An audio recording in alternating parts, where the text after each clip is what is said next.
podcast is brought to you by Summit 96.1 as a product of the New Zealand Broadcasting School.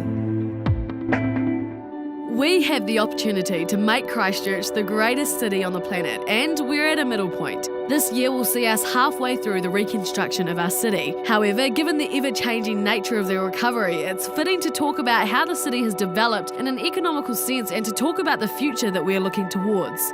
Peter Townsend, the Chief Executive of the Canterbury Employers Chamber of Commerce, is often questioned about the reconstruction of our city, but first it would help to understand why he is so heavily involved. I'm Peter Townsend, I'm Chief Executive of the Canterbury Employers Chamber of Commerce.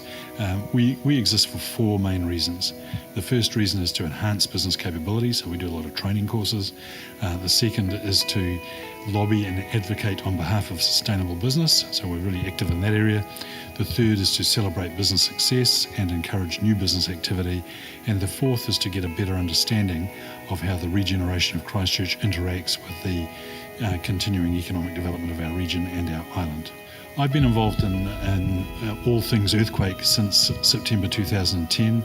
Immediately post September 2010, we set up a joint venture company with the Canterbury Development Corporation. So the Chamber and the Canterbury Development Corporation formed Recover Canterbury, and that was described as a safe pair of hands for all business. So we had all sorts of interventions through that joint venture that protected and enhanced business survival in our community. And it worked. Since the earthquake, the city has seen significant changes in many different areas, especially in business. Businesses have adapted their strategy to ultimately benefit from this changing city. The way businesses have adapted to the new environment here has been remarkable. The normal churn rate for business, and that is businesses that go out of business for some reason or another, before the earthquake in Christchurch was 11.4%. So 11.4% of businesses go out of business for some reason or another. Same in Auckland, same in Wellington, same in Sydney, probably the same in London. Post-earthquake, that figure was 11.6%. So we've seen a remarkable survival of businesses. Taking into account that 6,000 businesses had to cut and run out of our central city and weren't allowed back in for 2 years, that is a story of incredible survival. We're about 60% through the reconstruction phase of the rebuild. We're still spending $100 million a week. We'll be spending $100 million a week for the next 2 to 3 years. So it really is a city with opportunity. It's a city that has come a long way in terms of its regeneration, but still got a long way to go. But the further we get into the rebuild, the more certain our prospects become and the more comfortable it is to live here. We are at a stage where so much has happened and there is still so much to happen. So what does our economy look like in the future? Christchurch has a very strong economy. It's a balanced economy.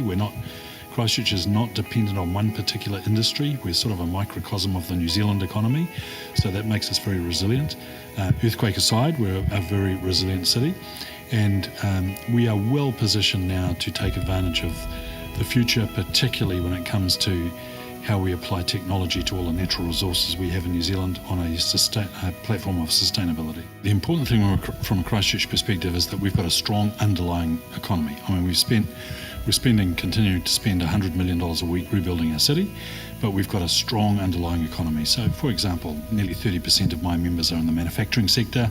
They are great world-class businesses, most of them, and doing wonderful things. And they've continued to do that right from before the earthquakes, right through the earthquakes and after the earthquakes. Business survival in our region and our city has been incredible in the context of the earthquake activity. We're well positioned now to face our future. And the future of Christchurch is all about how we do have a modern, forward-looking new city, which will be safe and which will be energy efficient, and how that city interacts with the region and the region's dependency on water, on land, on human capital, people, and on technology. And of course, one of the big areas we're looking at very closely at the moment is this burgeoning wave of tourism, international tourism, that has suddenly discovered the South Island. We're looking at double-digit growth in tourism over the next few years, and we need to look at ways that we're going to manage that. And that's a nice thought, but what's our plan of action going to be? The big challenge is having the infrastructure in place, having the accommodation in place, making sure our roads are in good shape, making sure that we don't completely overwhelm the tourism hotspots. So that's about spreading people out into other parts of the South Island, and it's also about trying to get people to come to our South Island of New Zealand in the off-season, so not just in the hot season. I think it's fair to say that our garden city is becoming a city that people really want to come and visit. And it's all very well to look at how we've progressed until this day and then to look at the future and where we're heading, but where are we now? I think we've got the city very close now to a stage where it's a city of choice. It's a city where people will come to visit because they want to visit. It's a city where people will come to live because they want to live, not because they have to live here or have always lived here or need to live here because of their work. We'll be a city of choice because we'll be a new modern city in the middle of some of the most beautiful offerings in the world, and that's certainly my intention. If I've got anything to do with it, I think it's going to happen, and I think you'll find that in the future both visitors and residents will be much more particular about where they choose to visit and choose to live. Christchurch is definitely a city with opportunity, and that opportunity in the context of a rebuild is going to be with us for a long time. But a new and vibrant city has and will continue to arise. This podcast is brought to you by Summit 96.1 as a product of the New Zealand Broadcasting School.